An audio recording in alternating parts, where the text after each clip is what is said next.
When I first stumbled across the listing for the weathered Coulter homestead, it lacked any genuine pictures, just a washed-out satellite image and a note mentioning 180 acres qualified for rural revival. Plenty of folks bypassed it without a second glance. But for me, it sparked vision. Following 2 decades of giving evidence in stuffy courtrooms as a specialist in forensic property mapping, I'd grown weary of pavement, attorneys, and harsh overhead bulbs. I craved soil, authentic, gritty soil that marked your skin, not your soul. The parcel rested just beyond the Coyote Glen subdivision, a flawless haven of matching tan homes and regulations on even mailbox shades. My ground stood in stark contrast, an overlooked swath of terrain boasting untamed brush, a sagging barn tilted like it had one too many, and a pond that was mostly sludge. In my eyes, it embodied liberty. As the auctioneer's hammer fell, the spread became mine. I completed the forms via the state's Farm Renewal Initiative, secured a reasonable eco-funding award for rehab, and exited the municipal office clutching a binder packed with evidence that my acreage fell outside any neighborhood oversight group. That single fact delighted me more than the acquisition itself. Those initial days unfolded in serene solitude. I positioned my vintage Airstream camper close to the barn's remnants, sealed the roof gaps with metal tannels, and connected a sun-powered unit. My sole companions were the wild dogs and the breeze slicing through the tall weeds. Each dawn, I brewed strong Java on a portable burner and reaffirmed that this earth was the essence. Through the daylight hours, I hacked away at the choked driveway and repaired the timber span across the narrow stream. I shared a handful of snapshots in an online forum named County Guardians. People responded positively. Remarks such as, "Thrilled someone's reviving that ancient spread at last," or "appears to be under capable care." It warmed me to play the hero for a change. Roughly 7 days in, Deputy Denny Hope swung by as I offloaded timber. He was constructed like a cooler, with a grip that could shatter nuts. "Word is you're sprucing up the former Miller plot. It's been a blight forever." I explained the subsidy, the nature strategies, the docs confirming my detachment from the adjacent group. He offered a deliberate bob of his head and stated, "Solid. Those in Coyote Glen act like the region ends at their markers. Stand firm against their pressure." I didn't dwell on the advice then, but 48 hours later, I encountered her. It occurred while I pruned shrubs along the east barrier. A gleaming ivory sport utility halted on the pavement, and a lady emerged who seemed sculpted from frost and gems. Flawless golden crop, massive shades, notepad gripped tight. "Pardon," she hailed, in a voice turning the word into a warning. "Are you the proprietor?" I mopped perspiration from my brow. "Indeed. How can I assist?" "I'm Karen Westmore, head of the Coyote Glen Residence Board." She declared it as if awaiting a bow. "We've observed heightened operations here, machinery, racket, and alterations not matching area norms." I gawked. "Miss, this terrain isn't in your area." She flashed a stiff grin. "Doubtless that's what your agent claimed, but lines have shifted. Expect details shortly." With that, she pivoted sharply, climbed back in, and vanished in a swirl of grit. That evening, I lounged by the fire pit, gazing at the blaze and the pile of official sheets nearby. All scripted proof declared my exemption from gatherings, rules, and vehicles wielding notepads. Yet her phrase about incoming details chewed at me. I'd tangled with officials previously. I recognized an overture to conflict. Nevertheless, I refused to allow a cul-de-sac panel dictate my soil's fate. I filled the glass, reclined in my seat, and surveyed my domain. Moonbeams glanced off the damaged barn top, rendering it like polished shield. Perhaps. I sensed armor would soon be essential. 7 days on, I stirred to rain pounding the camper's ceiling and a rustle outside. Emerging groggy, I spotted a page affixed to my entry with damp blue tape, edges warping. Ink ran from moisture, but the message persisted. Infraction alert. Unapproved actions, loud disturbances, improper terrain usage. No name, no stamp, no heading, just official drivel in standard type. A follow-up seat beneath charged neglect in presenting greenery schemes for review. I burst in laughter. Greenery schemes for a spread where growth towered over my vehicle? I balled it, hurled it into a pool, and assumed closure. It wasn't.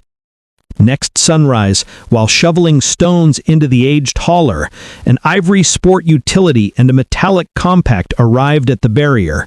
2 figures exited in bright jackets labeled Coyote Glenn Area Management. They resembled explorers in tidy outskirts. One a fresh-faced man with notepad, precise trim, gaze like a revenue inspector. The other a lady beaming with predatory charm. "Morning," she sang. "We're from the board's watch team. Quick word?" I propped against the hauler, arms folded. "Fine. Purpose." The man flipped his binder with flair. Effective 1st of the year, per updated Coyote Glen Pact, Article 7, Part 3A, this site enters our oversight zone. On title transfer, lots within a mile of the east portal auto-join the upkeep area. I stared. "So, my ground got swallowed by your board due to proximity to your post?" "Precisely," he beamed, as if clarifying basics. "Require starter dues, $6,300, and compliance signature by month's close." I paused, then replied, "Advise your law team to re-examine district charts before invading." Her grin faltered. "Not invasion, Mr. Coulter. Formal delivery." "On my soil," I noted, gesturing to the muck beneath her polished shoes. "Return your delivery to its author, as this isn't in your synthetic realm." They swapped glances, unaccustomed to pushback. He eventually said, "Non-cooperation triggers sanctions." "Proceed," I countered. "Sheriff adores forms." They departed, wheels flinging sludge. I observed, head wagging. Oversight zone. Ridiculous. That midday, I rang the tax office for sanity. The attendant verified my knowledge. My lot fully beyond Coyote Glen lines. Zero intrusion. I held the layout, title, and pins as evidence. She chuckled at the board's alleged rule. They can't expand without consent, not zoning mechanics. I expressed gratitude, disconnected, and duplicated all records, charts, points, descriptions, stored in a waterproof case marked for board absurdity. That night, I rested by the pool with ale, viewing solar gleams dance on the surface. Scents of damp wood and generator exhaust filled the air. Far off, a faint buzz, a flyer, subtle yet clear. I glanced skyward to a tiny glow drifting, then retreating to the orderly homes over the rise. So that's their tactic. Covert watching, subtle menaces, bogus docks. I'd face tougher. Half my work involved unmasking tampered titles and phony layouts and trials. I knew the playbook. I grinned into the night, sensing that sharp expertise returning. Perhaps seclusion ended. Time to show these folks not everyone yields to board raps. 48 hours post the board fool's annexation bid, with notepad and sneer, I awoke to novelty. A plaque newly embedded at my east limit toward the road. Bold letters, "Enter Coyote Glen Area." Below, guests under board regs and scrutiny. Secured to metal post, not tapped, drilled into stone. I stood, Java fuming in chill dawn, glaring as if it mocked my lineage. Initial urge, yank it. Second, leave it. Let it broadcast arrogance to passing rigs as courtesy was done. That day, I reviewed my wildlife lenses, placed from routine, concealed in branches and posts, night vision, trigger activated, trustworthy. Footage review tightened my gut, not scare, rage.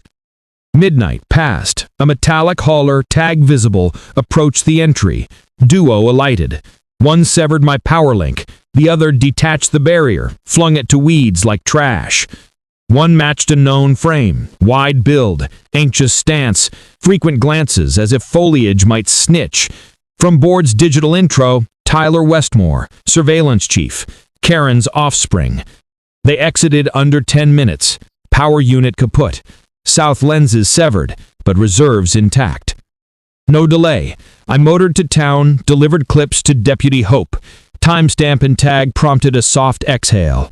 Felony, he grumbled. Several. Cuffs, I pressed. He stroked his whiskers, reluctant. Probe, record, and contact counsel. Deputy, I measured. Roles flipped. I'd be detained. No rebuttal, just weary stare. Escalate, seek a lawyer. I was steps ahead.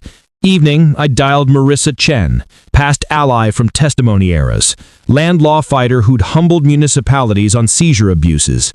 She heard fully. Silence. Then, Jake, mini takeover with major fallout, forcing yield via invented nearness rules. Count me in. We lodged next dawn. Halt order to Coyote Glenn for intrusion try, damage, and badgering. Plus, Marissa sought insight into board finances, property intake, dues quirks, line shifts. The key move. Not mere relief, depth probe. 2 days on, hauling wood for fresh barrier, landscaper duo in board-branded rigs arrived. Unloaded tools and tubing as if proprietors. I blocked the path. Your employer? Kid, perhaps 19, overcompensated. Eyed plans. Board dispatched, drainage and park markers. My laugh escaped wild, startling him backward. My ground. Task stops at board edge. Over that mound with your neutral dwellings. Lead approached, debated passages and east accesses. I offered binder with title and layout. Certified private. Dig and sheriff plus lawsuits bury you. They withdrew temporarily. Instinct warned persistence. Resistance fueled desperation. I'd witnessed climbs and firms, hearings, subtle disputes exploding legally. Now the whiff. Damp mix, phony edicts, frantic control. Week's end, shift from defense to clever offense. Let them rule pretend with sham regs and posts. I'd triumph their way, with allure. Concept struck patching barn peak, tuning to local broadcast, debating zones and fights. A listener noted ancient shielded spring halting bill the decade prior. Dawn, I scoured past land files, unearthed, inactive but recorded underground source on South Fringe, sealed long ago, yet in old charts. I staged authenticity. Enclosed area, erected stern plaque, guarded water watch area, entry banned per state fluid law 37. Insured lens is active, positioned smartly. Night capable, quiet, cloud saved premium. To prod, mailed typed anonymous note, no traces, from adjacent shire. Lot 228C blocking board growth, denies joint eco assets. Risk, probe now. Signed, worried local. Posted. 3 days later, town errand. Fetched animal wire, lens power, brew, order vital. Return at twilight, beams caught south border, halted. Ditch, broad, 6 feet, profound sliced watch spot. Markers, pegs, neon paint, scarred earth like build zone. Edge neared preserved groves for tree aid. Not mere cross, nearly lost gov funds. No workers, just chaos and tiny coded board, unified flow merge. Emblem atop, code to fake dock on fluid duties. Scanned. Their chart swallowed my area as orphan strip. Rage. Delayed. Precision first. Phoned state map dept for urgent visit. Rang Marissa. She mid-rant on earpiece. Wrong turf. Photos, measures, times. Ownership tutorial incoming. Uploaded all. Prior flyer clips. Mock spring post. Ditch shots. Tampered file. Real fake line compares. State mapper arrived 2 days. Ingrid. Battle ready with tools. 4 hours. Coordinates and beams. Your line holds. Ditch 17 feet in. Refill mandated. Authenticate that file. Forged official. Lodged boundary lie charge. Marissa demanded registry check to registrar. Unraveling began. County office processed board line tweak 3 months back. Silent. No neighbor alert. Odd. Already. Worse, approver Karen's relative, prior surname. Marissa ignited. Fraud alert on board. Employee accomplices. Freeze project funds till probe. Alerted press. Week out. My weeds and fractures persisted, but now legal whirlwind core. My spring ploy provided proof. Depth unknown? Gloves discarded. Ditch revealed seizure extremes. Not land alone, but story, view, truth. Long play, sham files, sly tweaks, soft fibs as protocol. But I'd mastered in trials statements, case building time, and a guard. Post Ingrid confirm. Dialed Dr. Lucas Abrams, old campus peer, now leading soil eco lab in nearby city. Years silent, answered familiar. Detailed torment, fakes, gouge. Then shielded untouchable. No pause. South flow and marsh from old peace, ideal. Pollinator paths and soil clean grant, Fed supported. Pilot here. Research haven, untouchable by board, locals, ditch moms with power dreams. 5 days. College rig with pair assistants, sensor sets, bee homes. Aided creek posts, planted acre blooms, and outlined biofilter for runoff trap pre-ground water. Sent to state nature depth, pics, earth tests, history. 48 hours, email. Provisional Fed tag, rehab research. Key. Unapproved build, dig, modify, find under 33. Federal. Printed quartet. Encased weatherproof perimeter. For Karen's cruisers to spot. Marissa amped. Court block plea. Stop board outward works till fraud clear. Submitted faked files, map data, flyer records.